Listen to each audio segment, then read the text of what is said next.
اگر زمین کا سبزہ زار بچھایا تو محبت اہل بیت میں بچھایا، اور نیلگو آسمان کے دامن میں اگر ستارے ٹاک دیے ہیں تو وہ بھی محبت اہل بیت میں بچھائے ہیں، فاطمہ کے آنچل کے صدقے میں بچھا کر کے تمہیں دیے ہیں۔ یہ بتا رہا ہے خدائے وندے تعالیٰ کہ ہم نے تمہیں ہر نعمت دی ہے، جنت کا وعدہ ہو رہا ہے، جنت میں ان چیزوں کا ذکر ہو رہا ہے، ان اشیاء کا ذکر ہو رہا ہے جو تمہیں وہاں پر ملیں گی، اور بار بار یہ دہرایا جا رہا ہے کہ تم اپنے رب کی کن کن نعمتوں سے انکار کرو گے۔ یہ ہے عروس قرآن سورہ رحمان کا جز۔ ایک بار نہیں، دو بار نہیں، 10 بار نہیں، لا تعداد بار یہ یقین دہانی ہمیں کرائی جا رہی ہے کہ تم اپنے رب کی کن کن نعمتوں سے انکار کرو گے۔ اور رحمتوں کے موسم میں، رحمتوں کے مہینے میں، جہاں نزول قرآن ہو رہا ہے، جہاں ہر شخص سے وعدہ ہے رزق کا، وہاں پر ہمیں بھوکے رہنے کا حکم ہو رہا ہے، تو پتہ یہ چلا کہ ہمیں ہماری زندگی کا مقصد بتایا جا رہا ہے۔ زندگی کا مقصد بتایا جا رہا ہے کہ ہمیں تمہیں خلق کیوں کیا ہے، یہ بتایا جا رہا ہے، اور بتایا جا رہا ہے کہ یہ مت دیکھنا کہ زندگی طولانی ہے یا مختصر، کیونکہ موت ہر شخص کو آنی ہے، کل نفس ذائقۃ الموت، ہر ذی روح کو موت کا ذائقہ چکھنا ہے۔ لیکن کہا یہ جا رہا ہے کہ یہ مت سوچو کہ موت کب آئے گی، حیات خواہ مختصر ہو یا طولانی، فکر یہ ہونی چاہیے کہ ہم زندگی کا جو مقصد ہے اس مقصد کو حاصل کریں۔ بہت سے لوگوں نے سوچا کہ زندگی کا مقصد راحت اٹھا لینا ہوگا، زندگی کا یہ نہ صحیح، زندگی کا مقصد جو بہتر سے بہتر ہے وہ دہن کی لذت اس سے ہو جائے، لذت دہن ہو جائے جو بہتر سے بہتر ہے، جہاں تک شکم میں سمانے پائے ہاتھ رکنے نہ پائے۔ یہ نہ صحیح تو لباس، اس کو زندگی کا مقصد قرار بہتوں نے دیا کہ جو بہترین سے بہترین اسے ہم زیب تن کر لیں، اطلاس و کامخواب کو ہم زیب تن کر لیں، یہ زندگی کا مقصد۔ یہ بھی نہ صحیح تو کسی نے کہا راحت اٹھا لینا زندگی کا مقصد، یہ بھی زندگی کا مقصد نہ صحیح تو کہا دولت و ثروت حاصل کر لینا زندگی کا مقصد، یہ بھی مقصد نہ صحیح تو سلطنتیں حاصل کر لینا مقصد۔ لیکن قرآن نے آگے بڑھ کر کے رد کر دیا، کہا وَمَا خَلْقَتُ الْجِنَّ وَالْإِنسَ إِلَّا لِيَعْبُدُونَ، ہم نے جن اور انس کو اس لیے خلق کیا کہ وہ ہماری عبادت کریں، اس کے علاوہ کوئی اور غرض خلقت نہیں۔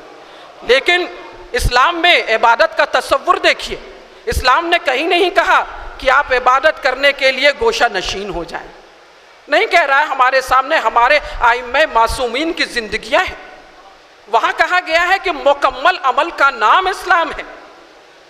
مکمل عمل کیا ہے؟ اپنے والدین کے فرض کو ادا کر دیجئے، جو بچوں کا حق ہے ادا کر دیجئے، جو پڑوسی کا حق ہے ادا کر دیجئے، جو جس کا حق ہے اس کو دے دیجئے، کیونکہ ہمارے مولا حضرت علی ابن ابی طالب نے اپنی زندگی کے آخری وقت تک نہیں کیا۔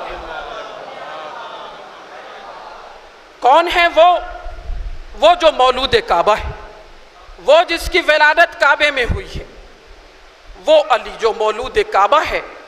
اور سب جانتے ہیں کہ کعبہ وہ مقدس مقام جہاں پہ جب جناب عیسیٰ کی ولادت کا وقت آیا ہے تو سنی ہے ندائے قدرت جناب مریم نے کہ اے مریم بس بیت المقدس میں قیام کا زمانہ ختم ہوا، نکلی ہے جناب مریم اور روح اللہ کی ولادت درخت خرما کے سائے میں ہو رہی ہے۔ مگر یہاں مادر علی کے واسطے اگر میں یہ نہ کہوں کہ وحی کے اشاروں نے بلایا تو یہ ضرور کہوں گی کہ پھر کعبے نے راستہ کیوں روک لیا؟ یہاں کعبے نے آغوش تمنا پھیلا دی ہے کہ آؤ آؤ اے مادر علی، کعبہ تمہارے انتظار میں بے قرار ہے۔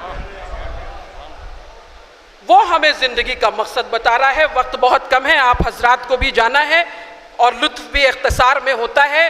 میں سمیٹتے ہوئے بے حد اختصار سے کام لیتے ہوئے صرف اتنا کہنا چاہوں گی کہ آج ہم سب کو تکلیف ہوتی ہے، بے حد تکلیف ہوتی ہے جب یہ کہا جاتا ہے کہ اسلام دہشت گردوں کا مذہب ہو گیا ہے، جب یہ کہا جاتا ہے کہ اسلام کے ماننے والے دہشت گردی کے راستے پہ چل رہے ہیں، جب یہ کہا جاتا ہے کہ اسلامک ٹیررزم کا نام لیا جاتا ہے، اس وقت یقیناً بے حد تکلیف ہوتی ہے۔ اور یقیناً وہ لوگ جو IS کے نام پر، یا نام کچھ بھی ہو سکتا ہے، چہرہ ہے تشدد پسند کا، تشدد پسند کو آپ کسی کا بھی نام دے دیں کوئی فرق نہیں پڑتا ہے، لیکن یہ ضرور سوچنا ہوگا کہ ان کو بھی سوچنا ہوگا کہ وہ واقعی میں کس اسلام کو لے کر کے آگے چل رہے ہیں، کیا وہ اسلام جسے حضور سرور کائنات لے کر کے آئے ہیں، یا وہ اسلام جو حضور سرور کائنات کا اسلام نہیں؟ کیونکہ وہ اسلام میل و ملت کی بات کرتا ہے، اتفاق و اتحاد کی بات کرتا ہے، بلا تفریق مذہب و ملت ہر ایک کو ساتھ لے کر کے چلنے کی بات کرتا ہے۔ اس اسلام کا مقصد تو یہ ہے کہ حیات لے کے چلو، کائنات لے کے چلو۔